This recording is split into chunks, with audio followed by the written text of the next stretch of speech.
আমাদের জীবনে এমন অনেক কিছু ঘটে যায় যেটার উপর আমাদের কোনো হাত থাকে না, তো যেটার উপর আমার নিয়ন্ত্রণ নাই সেটা নিয়ে আমি উদ্বিগ্ন হয়ে লাভ আছে? জীবন আপনাকে অনেক কিছু দিবে আবার কেড়ে নিবে। আল্লাহ এভাবেই পৃথিবীটাকে সাজিয়েছে, ইয়াউমুন লাকা ওয়া ইয়াউমুন আলাইকা। একদিন আপনার ভালো যাবে, আরেকদিন খারাপ যাবে। ওয়া তিলকাল আইয়ামু নুদাবিলুহা বাইনান নাস।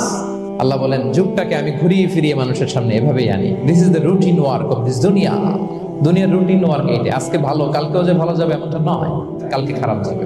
আজকে তার খারাপ যাচ্ছে, পরশুদিন আবার তার ভালো দিন যাবে, ঠিক কিনা বলেন? অন্য এক সূরায় আল্লাহ তাআলা বলেছেন, ফাইন্না মাআল উসরি ইউসরা। নিশ্চয়ই কষ্টের সাথে আছে স্বস্তি। আজীবন মানুষ কষ্টে থাকে না, দুঃখের পরে থাকে সুখ, দুঃখের পরে কি থাকে? সুখ থাকে।